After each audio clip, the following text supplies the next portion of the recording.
Hello everyone, welcome to TDS academy. TDS একাডেমিতে তোমাদের সকলকে স্বাগত। আজকে আমরা আলোচনা করব একটা প্র্যাকটিস সেট, যেখানে থাকবে ডাব্লিউবিসিএস এক্সাম থেকে নেওয়া নানা রকমের কোয়েশ্চেন। এছাড়াও টিক্সের মাধ্যমে আমরা তাদের বংশ এবং রাজাদের নাম জেনে নেব। চলো ভিডিওটা শুরু করা যাক। কোয়েশ্চেন নাম্বার 1, বিক্রমশিলা বিহার কে স্থাপন করেন? Option A Devapala, option B Dharmapala, option C Shashanka, option D Ramapala. সঠিক আনসার হবে অপশন বি ধর্মপাল। তাহলে ধর্মপাল বিক্রমশিলা বিহার স্থাপন করেছিলেন। এছাড়াও এখান থেকে তোমাদের কোয়েশ্চেন আসে যে এই বিক্রমশিলা বিহার বর্তমানে কোথায় অবস্থিত। সেটা হবে বর্তমানে এই বিক্রমশিলা বিহার বিহারের ভাগলপুরে অবস্থিত। এছাড়াও এই বিক্রমশিলা মহাবিহারটা বখতিয়ার খলজি যখন ভারতে এসেছিলেন, অর্থাৎ যখন ভারতে তুর্কি আক্রমণ হয়েছিল, সেই সময় এই বিক্রমশিলা বিহারটি ধ্বংস হয়েছিল। চলো এবার আমরা একটা সহজ ট্রিক্সের মাধ্যমে এই পাল সাম্রাজ্যের রাজাদের নাম মনে রাখবো, যেটা হলো গোপালের ধর্মদেবতা নারায়ণ, যাকে মহান রাখে মদন।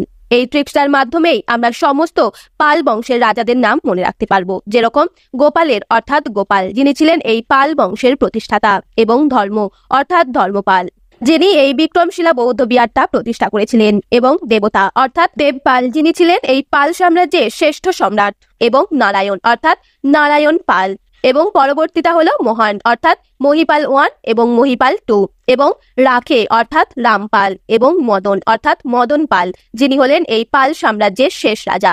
তাহলে পাল সাম্রাজ্যের শেষ রাজা হলো মদন। তাহলে আশা করি এই ট্রিক্সটার মধ্য দিয়ে তোমরা পাল সাম্রাজ্যের রাজাদের নাম খুব সহজেই মনে রাখতে পারবে। আর যদি এই ট্রিক্সটা তোমাদের ভালো লেগে থাকে, অবশ্যই আমার ভিডিওটা একটা লাইক করে দাও। চলো পরের কোয়েশ্চেনটা দেখে নিই। সন্ধ্যাকর নন্দী কোন রাজবংশের সভাকবি ছিলেন? অপশন এ মৌর্য বংশ, অপশন বি সেন বংশ, অপশন সি পাল বংশ, অপশন ডি হোসেন শাহী বংশ। সঠিক আনসার হবে অপশন সি পাল বংশ। তাহলে সন্ধ্যাকর নন্দী পাল বংশের সভাকবি ছিলেন। এছাড়াও তিনি রামপালের সভাকবি ছিলেন। তাহলে সন্ধ্যাকর নন্দী এই রামপালের সভাকবি ছিলেন। তার লেখা গ্রন্থ হলো রামচরিত। তাহলে সন্ধ্যাকর নন্দীর লেখা গ্রন্থ হলো রামচরিত। এছাড়াও তোমাদের এখান থেকে আরো একটা কোয়েশ্চেন আসে যে পাল বংশের উল্লেখযোগ্য ঘটনা কোনটি? তাহলে পাল বংশের উল্লেখযোগ্য ঘটনা হলো কৈবত্র বিদ্রোহ। এই কৈবত্র বিদ্রোহের নেতা ছিলেন দিব্য। দ্বিতীয় মহিপালের সময়কালে এই কৈবত্র বিদ্রোহ দেখা দিয়েছিল। এবং এছাড়াও একটা কোয়েশ্চেন আসে যেটা ডাব্লিউবিসিএস এক্সামের 2012-তে এসেছিল, সেটা হলো কোন তাম্রলিপি থেকে আমরা ধর্মপাল সম্পর্কে জানতে পারি? সেটা হবে খালিমপুর তাম্রলিপি থেকে আমরা ধর্মপাল সম্পর্কে জানতে পারি। চলো পরের কোয়েশ্চেনটা দেখে নিই। কোন মধ্যযুগীয় শাসক আইনি দহনশালা প্রবর্তন করেন? তাহলে আইনি দহনশালা কে প্রবর্তন করেছিলেন? Option A Ghiyasuddin Balban, option B Firoz Shah Tughlaq, option C Sher Shah, option D Akbar. তাহলে সঠিক আনসার কিন্তু এখানে হয়ে যাবে অপশন ডি আকবর। তাহলে আকবর এই দহনশালা প্রবর্তন করেছিলেন, মানে এই আইনি দহনশালা প্রবর্তন করেছিলেন আকবর। এছাড়াও আকবর থেকে আরো কতগুলি কোয়েশ্চেন আসে, যেগুলো হলো ইবাদখানা কে নির্মাণ করেছিলেন? ফতেপুর সিকিতে ইবাদখানা নির্মাণ করেছিলেন আকবর, এবং শুল ই কুলের প্রবর্তন করেছিলেন এই আকবর। তাছাড়াও দু আসপা বা শি আসপা প্রথা চালু করেছিলেন সুলতান আকবর, এবং জবতী নামে একটি ভূমি রাজস্ব ব্যবস্থাও চালু হয়েছিল সম্রাট আকবরের সময়কালে। এছাড়াও সম্রাট আকবরের সময়কালেই তিনি দিন ই ইলাহির প্রবর্তন করেন। তাহলে এখান থেকেও কিন্তু অনেকগুলো কোয়েশ্চেন তোমাদের এক্সামে আসতে পারে। এই মোগল সাম্রাজ্যকে মনে রাখার জন্য খুব সহজেই একটা ট্রিক্স তোমাদের বলবো, সেটা আমরা খুব ছোটবেলা থেকেই জেনে আসছি, যেটা হলো বাবার হলো আবার জ্বর, সারিল ঔষধে। তাহলে বাবার দিয়ে হবে বাবর, হলো দিয়ে হুমায়ুন, আবার দিয়ে আকবর, জ্বর দিয়ে জাহাঙ্গীর, সারিল দিয়ে শাহজাহান, ঔষধ দিয়ে ঔরঙ্গজেব। তাহলে এই ট্রিক্সটার মাধ্যমে আমরা মুঘল সাম্রাজ্যের রাজাদের নাম খুব সহজেই মনে করতে পারবো। এই ট্রিক্সগুলো তোমরা কিন্তু খাতায় নোট করে রাখতে পারো, তাহলে তোমাদের পড়ার সময় খুবই সুবিধা হবে। তো পরের কোয়েশ্চেনটা দেখে নিই। ইবন বতুতা কোন সম্রাটের শাসনকালে ভারতে আসেন? Option A Akbar, option B Sher Shah, option C Muhammad bin Tughlaq, option D Alauddin Khalji. সঠিক answer option C Muhammad bin Tughlaq. তাহলে মোহাম্মদ বিন তুগলকের রাজত্বকালে ইবন বতুতা ভারতে এসেছিলেন। ইবন বতুতা থেকে আর একটা কোয়েশ্চেন আসে যে ইবন বতুতার লেখা বইটির নাম কি? সেটা হবে কিতাব উল রাহিলা বা সফরনামা, হলো ইবন বতুতার লেখা। তিনি মোহাম্মদ বিন তুগলকের রাজত্বকালে ভারতে এসেছিলেন। এবং এই মোহাম্মদ বিন তুগলক থেকে একটা কোয়েশ্চেন আসে যে তিনি দিল্লি থেকে দৌলতাবাদে তার রাজধানী স্থানান্তর করেছিলেন। চলো এখান থেকে আর দুটো টেক্সট দেখে নিই। একটা হলো এই সুলতানি বংশকে খুব সহজে মনে রাখার জন্য, এবং আরেকটি হলো এই বংশগুলির প্রতিষ্ঠাতা কে। চলো প্রথমে এই বংশগুলি মনে রাখার জন্য একটা টেক্সট দেখে নেই। সেটা হলো তাস খেলে তুই সেরা হলি। তাস থেকে আমরা দাস করলাম, এবং খেলে অর্থাৎ খলজি। তুই থেকে তুগলক, সেরা থেকে সৈয়দ বংশ এবং হলি থেকে লোদি বংশ। তাহলে তাস খেলে তুই সেরা হলি, এই ট্রিক্সটার সাহায্যে আমরা দিল্লির সুলতানি বংশকে খুব সহজেই মনে রাখতে পারবো। চলো এবার দেখে নেই এই বংশগুলির প্রতিষ্ঠাতা একটা ট্রিক্সের মাধ্যমে। চলো দেখে নেই। কূপের জল গিয়ে খাবি বহু, বহু অর্থাৎ একটা নাম। তাহলে কূপের অর্থাৎ কুতুবউদ্দিন আইবক, যিনি দাস বংশের প্রতিষ্ঠাতা। জল অর্থাৎ জালালউদ্দিন খলজি, যিনি খলজি বংশের প্রতিষ্ঠাতা। গিয়ে অর্থাৎ গিয়াসউদ্দিন তুগলক, যিনি ছিলেন তুগলক বংশের প্রতিষ্ঠাতা। খাবি অর্থাৎ খিজির খাঁ, খিজির খাঁ হলেন সৈয়দ বংশের প্রতিষ্ঠাতা। এবং বহুলুল লোদি, যিনি হলেন লোদি বংশের প্রতিষ্ঠাতা। তাহলে এই দুটো ট্রিক্সের মধ্য দিয়ে আমরা দিল্লির সুলতানি বংশের 5টি বংশ এবং সেই বংশগুলির প্রতিষ্ঠাতার নাম খুব সহজেই মনে রাখতে পারবো। চলো পরের কোয়েশ্চেনটা দেখে নিই। নেতাজির আজাদ হিন্দ ফৌজের পতাকায় কোন পশুর প্রতীকৃত ছিল? অপশন এ সিংহ, অপশন বি হাতি, অপশন সি বাঘ, অপশন সি গন্ডার। সঠিক আনসার হবে অপশন সি বাঘ। তাহলে নেতাজির আজাদ হিন্দ ফৌজের পতাকায় বাঘের ছবি ছিল। তাহলে এই আজাদ হিন্দ ফৌজ কত সালে গঠিত হয়? এই আজাদ হিন্দ ফৌজ 21শে অক্টোবর 1943 খ্রিস্টাব্দে প্রতিষ্ঠিত হয়। এই সুভাষচন্দ্র বসু থেকে কিন্তু অনেক কোয়েশ্চেন আসে, তার মধ্যে ইম্পর্টেন্ট কোয়েশ্চেন হলো ইন্ডিয়ান ন্যাশনাল আর্মির প্রতিষ্ঠাতা ছিলেন এই সুভাষচন্দ্র বসু। এছাড়াও ফরওয়ার্ড ব্লক প্রতিষ্ঠা করেছিলেন সুভাষচন্দ্র বসু। চলো পরের কোয়েশ্চেনটা দেখে নিই। কে কলকাতায় এশিয়াটিক সোসাইটি প্রতিষ্ঠা করেন? Option A David Hare, option B William Jones, option C Alexander Cunningham, option D John Stuart Mill. সঠিক answer option B William Jones. William Jones কলকাতায় এশিয়াটিক সোসাইটি প্রতিষ্ঠা করেছিলেন। তাহলে উইলিয়াম জোন্স 15ই জানুয়ারি 1784 খ্রিস্টাব্দে কলকাতায় এশিয়াটিক সোসাইটি প্রতিষ্ঠা করেছিলেন। চলো পরের কোয়েশ্চেনটা দেখে নিই। দ্য স্পিরিট অফ ইসলাম এর লেখক কে? Option A Abdul Wahab, option B Theodore Beck, option C Syed Amir Ali, option D Mohsin ul Mulk. সঠিক answer option C Syed Amir Ali. তাহলে Syed Amir Ali the spirit of ইসলামের লেখক ছিলেন। চলো পরের কোয়েশ্চেনটা দেখে নিই। রাইবেশে নৃত্য পশ্চিমবঙ্গের কোন জেলায় প্রচলিত? Option A Nadia, option B Kolkata, option C Purulia, option D Murshidabad. সঠিক আনসার হবে অপশন ডি মুর্শিদাবাদ। রাইবেশে নৃত্য পশ্চিমবঙ্গের মুর্শিদাবাদ জেলায় প্রচলিত। চলো পরের কোয়েশ্চেনটা দেখে নিই। হাইকোর্টের প্রধান বিচারপতি নিযুক্ত হন অপশন এ প্রধানমন্ত্রীর দ্বারা, অপশন বি রাষ্ট্রপতির দ্বারা, অপশন সি সুপ্রিম কোর্টের প্রধান বিচারপতি দ্বারা, অপশন ডি ক্যাবিনেটের দ্বারা। সঠিক আনসার হবে অপশন বি রাষ্ট্রপতির দ্বারা। তাহলে রাষ্ট্রপতির জন্যই হাইকোর্টের প্রধান বিচারপতি নিযুক্ত হয়, মানে রাষ্ট্রপতি হাইকোর্টের প্রধান বিচারপতিকে নিযুক্ত করেন। চলো এই লিস্টার মাধ্যমে আমরা দেখে দিই যে এই রাষ্ট্রপতি আর কোন কোন পদাধিকার ব্যক্তিকে নিযুক্ত করেন।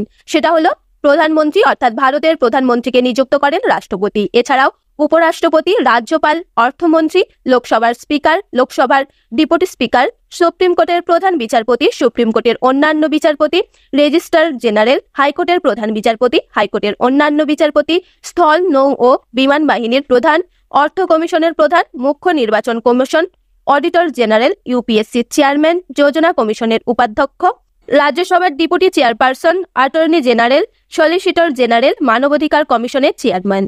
এইগুলি সব এই রাষ্ট্রপতি নির্বাচন করেন।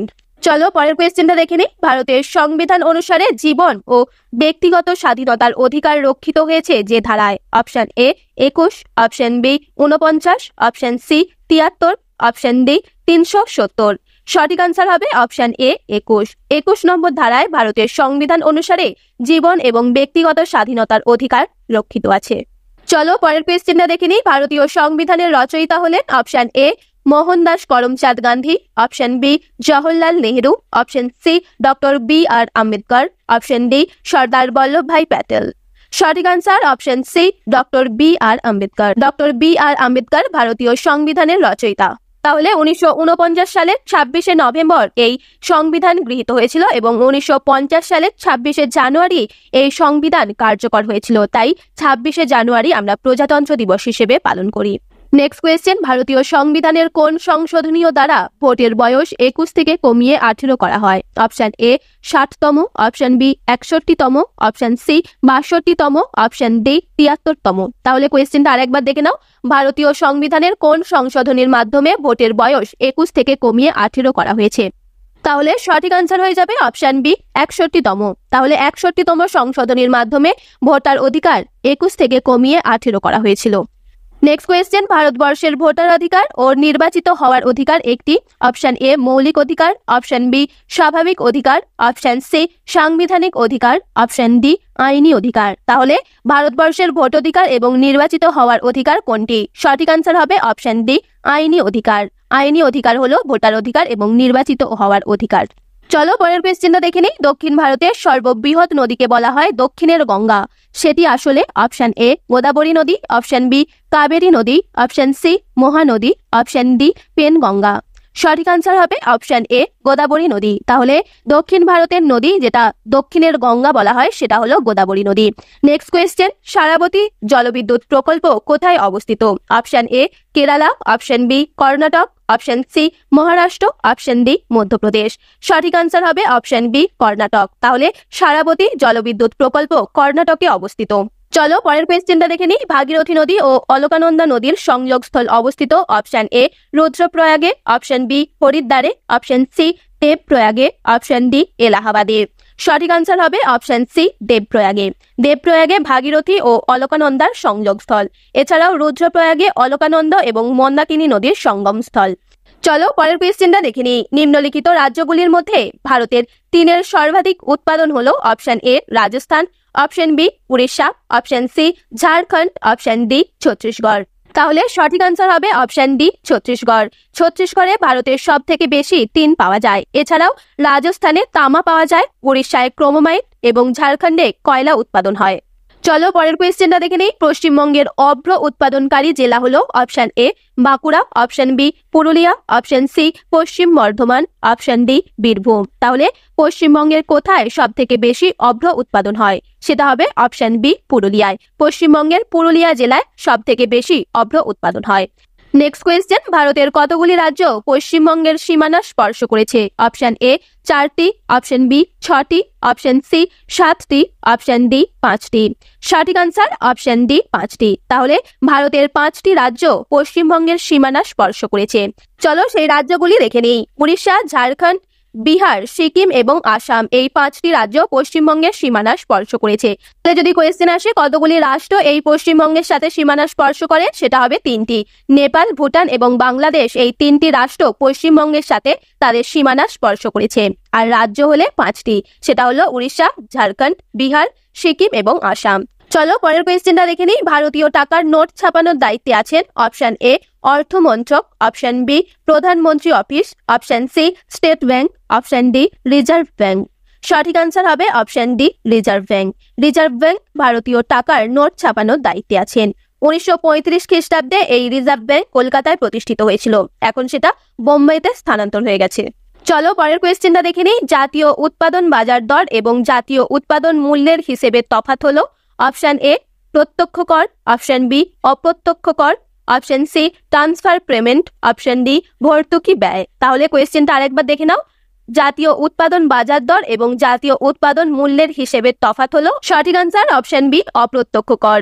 তাহলে প্রত্যক্ষ কর কি? প্রত্যক্ষ কর হলো কোনো কিছু জিনিসের ওপর যেই কর ধার্য করা আছে সেটা সরাসরি সরকারের কোষাগারে জমা দেওয়াকেই বলা হলো প্রত্যক্ষ কর। তাহলে ট্রান্সফার পেমেন্ট হলো একমুখী অর্থ প্রদান। একমুখী অর্থ প্রদান বলতে কোনো ব্যক্তি বা সংস্থাকে যেই অর্থটা আমরা দিই সেটা কোনো রকম আশার বিনিময়েই দেই, সেটাই হলো ট্রান্সফার পেমেন্ট। আর ভর্তুকি ব্যয় হলো সরকার কোনো জিনিসের ওপর যেই ছাড়টা দেয় সেটাকেই বলা হয় ভর্তুকি ব্যয়। চলো পরের কোয়েশ্চেনটা দেখে নিই। কোনো দোলনায় বসে থাকা লোকটি উঠে দাঁড়ালে দোলনার পর্যায়কাল কি হবে? অপশন এ কমবে, অপশন বি বাড়বে, অপশন সি একই থাকবে, অপশন ডি শূন্য হবে। সঠিক আনসার অপশন এ কমবে। তাহলে কোনো দোলনায় বসে থাকা লোকটি উঠে দাঁড়ালে দোলনার পর্যায়কাল কমবে। চলো পরের কোয়েশ্চেনটা দেখে নিই। একটি ভারী বস্তু ও একটি হালকা বস্তুর একই গতিশক্তি আছে, তাহলে ওই বস্তু দুটির ভরবেগ কত হবে? অপশন এ দুটির ভরবেগ সমান হবে, অপশন বি দুটির একই কৌণিক ভরবেগ থাকবে, অপশন সি হালকা বস্তুটির অধিক ভরবেগ থাকবে, অপশন ডি ভারী বস্তুটির অধিক ভরবেগ থাকবে। সঠিক আনসার হবে অপশন ডি ভারী বস্তুটির অধিক ভরবেগ থাকবে।